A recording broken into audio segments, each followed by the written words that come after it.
ओम शांति।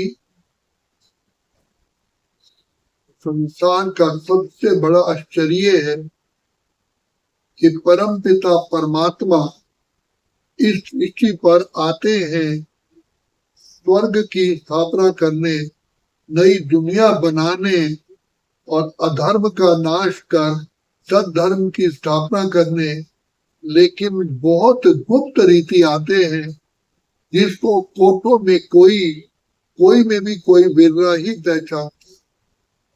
गीता में महावाक्य है भगवान के कि अर्जुन, मुझे अति साधारण रूप में आए हुए को देख करके मूढ़मति और मंद बुद्धि लोग मेरा तिरस्कार करते हैं और गुरु गोसाई संत महात्मा ऋषि मुनि भी मुझे नहीं पहचानते।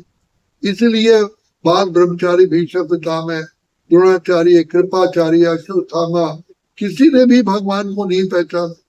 अगर पहचानते तो आप सोचिए क्या भगवान के विपरीत युद्ध में खड़े होते, क्या कौरवों का साथ देते? तो इस समय पर वही हालात है। तो परम पिता परमात्मा कैसे गुप्त रीति आते हैं। सत्यनारायण की कथा में कहा गया उसकी आरती में कि बूढ़ा ब्राह्मण बन के आए हो कंचन महल की। तो कैसे परम पिता परमात्मा शिव बाबा प्रजापिता ब्रह्मा के तन में आकर के गुप्त वेश में सत्युग की स्थापना करने आते हैं। मानव को देव और दानव को मानव, मानव को देव बनाने के लिए सहज ईश्वरी ज्ञान और सहज राजयोग की शिक्षा देते हैं। सत्युग में स्थापना करने के लिए, सत्युग के लिए देवता चाहिए।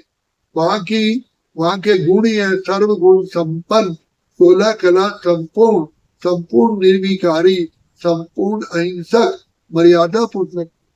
तो जब तक ऐसी आत्माएं नहीं होंगी तो सत्युग कैसे आएगा? हमारी भारत सरकार ने यही लक्ष्य रखा था कि हम राम राज्य लाएंगे, लेकिन जब तक राम जैसे पुरुष, सीता जैसी नारी, लक्ष्मण और भरत जैसे भाई नहीं होंगे, सुग्रीव जैसे मित्र नहीं होंगे, हनुमान जैसे ईमानदार, वफादार, आज्ञाकारी सेवक नहीं होंगे, तो क्या राम राज्य आ सकता है?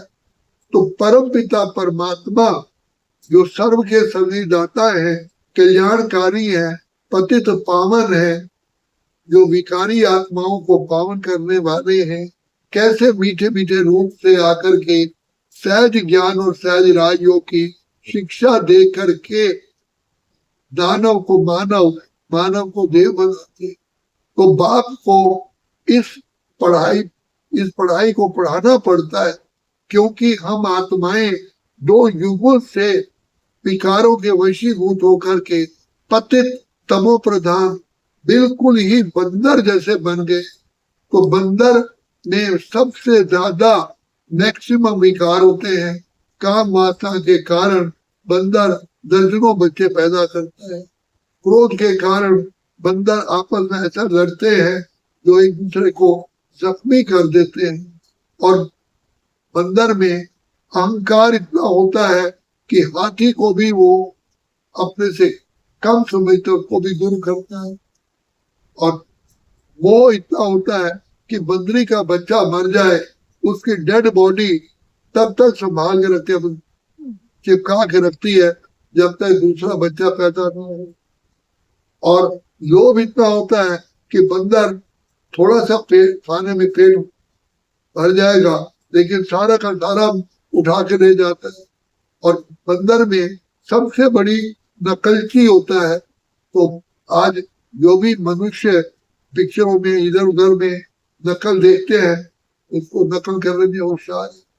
तो शिव बाबा ऐसी बंदरों की जो मानव बंदर का रूप ग्रहण कर चुके हैं, उन्हीं मानव को, बंदरों की सेना को लेकर के फिर से मंदिर लायक बनाते हैं। तो मंदिरों में होते हैं देवताएं जिनके गुण गाते हैं सर्वगुण संपन्न, 16 कला संपूर्ण, संपूर्ण निर्विकारी, संपूर्ण अहिंसक, मर्यादा। ऐसी सुखमय दुनिया जहाँ देवी देवताएं हो, जहाँ तन का, मन का, धन का, जन का, परिवार का, समाज का प्रकृति का सुख हो, ऐसी दुनिया श्री बाबा बनाने आते हैं। तो उसका मेन आधार है मनुष्य ही सबसे बड़ा एक्टर है, इस दुनिया को चलाने वाला, पार्ट बजाने वाला। मनुष्य के उत्थान से सृष्टि का उत्थान होता है, मनुष्यों के गिरावट से सृष्टि की गिरावट होती है। पिता परमात्मा हमें दया का सागर, प्रेम का सागर, सुख का सागर अति प्रेम से मीठे मीठे लाडले बच्चे कह करके हमें प्यार की लोरी देते हैं। हमारा आत्मा रूपी दीपक जला करके हमें तीसरा थर्ड ऑफ विजडम ज्ञान का नेत्र देते हैं, जिस ज्ञान के नेत्र से ही हम आत्माएं प्रभु प्यार में आकर के उनकी दुआओं के बल से फिर से हम श्रेष्ठता को प्राप्त करते हैं। तो भगवान आकर के हमें कितनी मीठी शिक्षाएं दे करके अपनी पहचान देते हैं, घर की पहचान देते हैं, स्वयं अपनी भी पहचान देते, मैं तुम्हारा पिता कौन हूँ, अपने कर्तव्य की पहचान देते हैं। फिर मनुष्य आत्मा कैसे अनादि काल से पवित्र थी, कैसे इस काल चक्र में आती है, काले सुंदर से कैसे शाम बनती है, तत्व प्रधान से तमो प्रधान बनती है। तो बाप आकर के सारे सृष्टि चक्र की नॉलेज देते हैं, समय की पहचान देते हैं, लक्ष्य की पहचान देते हैं, लक्ष्यों की पहचान देते हैं, और बताते हैं कि ये कलयुग का विनाश होना ही है।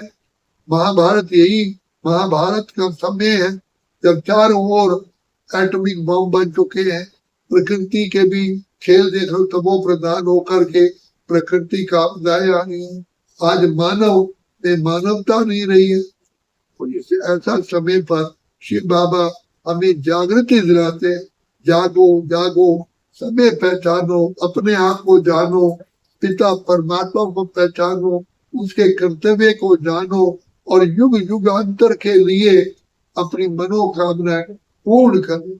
भगवान कहते हैं कि कर्म का फल ही मिलता है। तो पिता परमात्मा इस समय हमें ज्ञान और योग की शिक्षा दे करके हमारे द्वारा ही श्रेष्ठ कर्म करवाते हैं और उसकी श्रेष्ठ कर्म की पूंजी जमा करा करके फिर भविष्य में फल देते हैं। तो बाप बार बार कहते हैं जितना तुम शिव बाबा को याद करोगे तुम्हारा पुण्य का खाता जमा होगा और इसी योग बल से सारा सृष्टि का ही उद्धार होता है।